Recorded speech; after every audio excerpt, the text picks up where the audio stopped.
एक आयुष्यात असंच एक व्यक्ती होती, मी त्याला खूप जीव लावले होते। प्रत्येक नोटच्या पाठीमागे मोठा मोठा अनुभव असतो ना। हा, काही जण वाईट विचार करतात, काही जण चांगला विचार करतात, काहींच्या मनात चांगली भावना असते, काही लोकांच्या मनात वाईट भावना असते। चांगलं एकदम गौरवबिर करा बघा।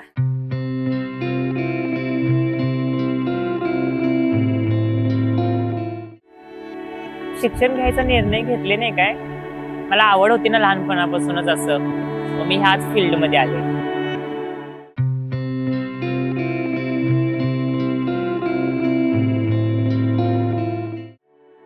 पण तिथं मला एक तू किन्नर आहेस, तू एक छक्का आहेस असं म्हणून तिने मला तिथं हे केलं।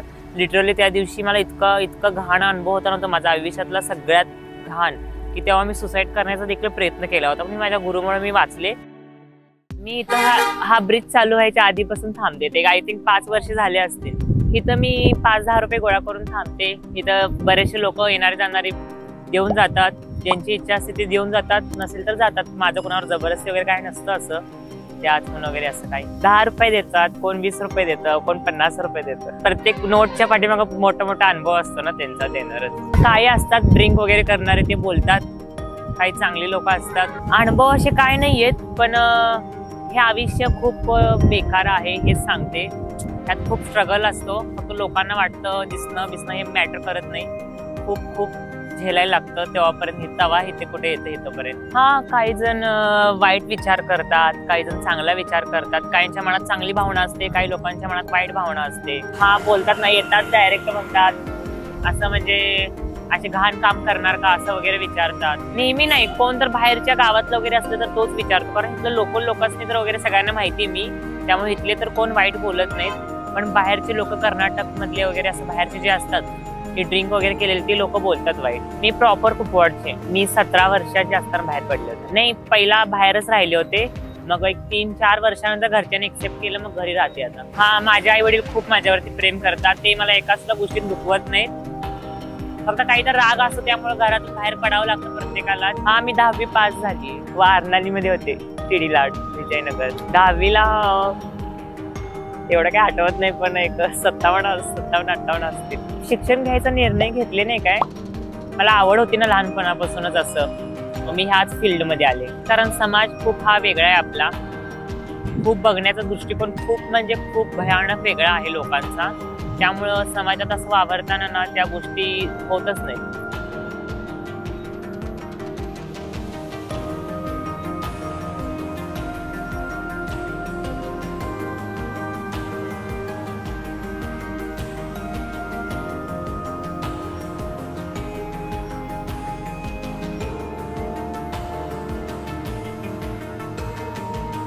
विचार तर अजून पण आहे डोक्यात, पण त्या गोष्टीला जर आपण प्रयत्न करत गेलो ना, तर तिथं कोणाची साथ नाही भेटत। म्हणजे कसं असं बोलणं खूप चांगलं, म्हणजे असं असतं, म्हणजे नाही का, एखाद्याला बोलू शकतो चांगलं आपण, की नाही तू हे कर ते कर, पण जिथं जो असतो ना, ते त्यालाच माहिती असतं तिथली सिच्युएशन काय असते ते। सकाळी एक 7 वाजता उठते, मग सकाळी आवरून वगैरे 8-8:30 पर्यंत मी इथं ताणंग फाट्यावरती येते, पंढरपूर हायवे रोड ताणंग फाटा इथे येते।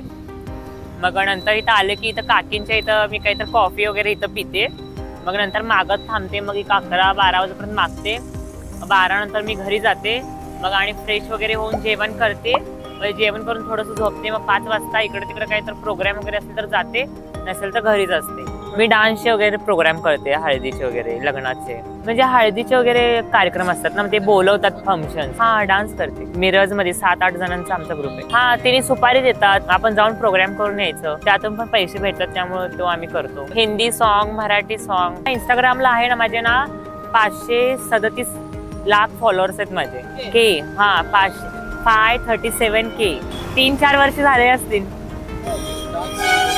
हा, म्हणजे सगळे माझं दिवसातले, घरातले वगैरे, मला असं कोणतं सॉन्ग आवडलं की मी करते आणि टाकते। स्वयंपाक करते ना, जास्त मला चिकन बिर्याणी खूप आवडते, मग चिकन बिर्याणी जास्त करते। म्हणजे मी खात नाही स्वतः स्पेशली, पण मला दुसऱ्यांना करून घालायला आवडतं। मी असं व्हिडिओ टाकते, असं काहीतरी बोललेले व्हिडिओ टाकते, असं कुठेतरी गेलेलं ते व्हिडिओ टाकते, असं काय येईल ते मला टाकत राहते। हा, खूप कमेंट करणारे बरेचसे लोक चांगलं कमेंट करतात, काही जण त्यात येऊन वाईट बोलतात, मी नाही एवढं लक्ष देत।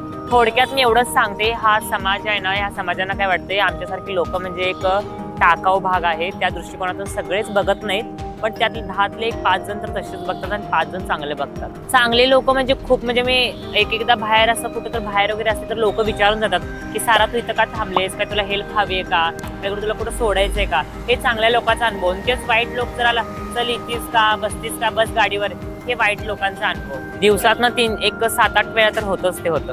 आणि बरेचसेच लोक येऊन आय लव्ह यू वगैरे म्हणून जातात.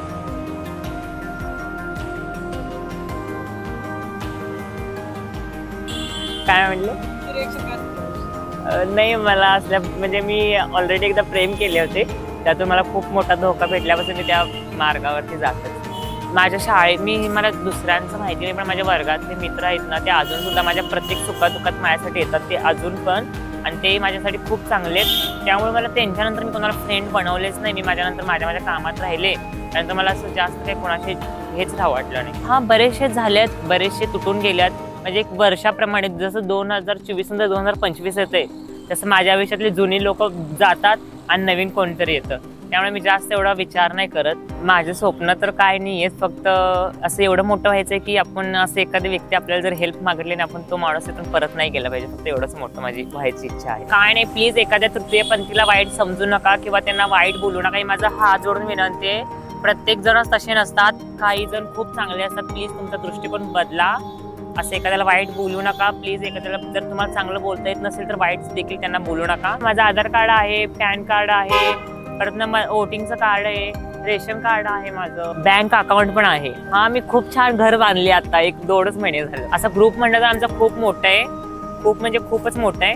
पण प्रत्येक जण आपापल्या कामात असतं. फक्त काही फंक्शन वगैरे असलं, म्हणजे आता फंक्शनच होतं, मी ऍक्च्युली तिथूनच आले, तर आम्ही सगळे एकत्र येतो फंक्शन वगैरे असलं. नाही तर इतर वेळेस सगळे आपापल्या कामातच असतात. म्हणजे एक असा अनुभव, मला असं कोणाचं नाव वगैरे घ्यायचं नाही, पण मी एकच अनुभव सांगते की एक आयुष्यात असंच एक व्यक्ती होती, मी त्याला खूप जीव लावले होते. पण त्यानं इतक्या दिवस तो माझ्यासोबत राहिला, म्हणजे माझ्यासोबत सगळ्या गोष्टी केला, सगळं झालं. पण एक स्टेज आली जिथं त्यानं माझ्याबद्दल थोडं स्टँड घ्यायला होतं. पण तिथं मला तू किन्नर आहेस, तू एक छक्का आहेस असं म्हणून त्यानं मला तिथं हे केलं. लिटरली त्या दिवशी मला इतकं घाण अनुभव होता नव्हता, माझ्या आयुष्यातला सगळ्यात घाण, की तेव्हा मी सुसाईड करण्याचा देखील प्रयत्न केला होता. पण माझ्या गुरुमुळे मी वाचले आणि मी तेव्हापासून मी इतकं स्वतःच्या पायावरती थांबले ना, की आता मला कुठल्याच गोष्टीचं दुःखच नाही होत. कोणती गोष्ट हरवली तर मला कोणत्या गोष्टीचा त्रास पण नाही होत. हा, मी मागायला वगैरे जात होते, पण एक डिफेंड म्हणजे काय, एक आधार असतो आणि तो आधार म्हणजे माझा तो होता, म्हणजे माझी एक ताकद होती. तो मला ऍक्सेप्ट केलं घरात. हा, तेच माझ्यासाठी खूप मोठी गोष्ट आहे. म्हणजे घरच्या मम्मीचं माझ्यावरती खूप जीव आहे आणि अजून पण खूप जीव आहे.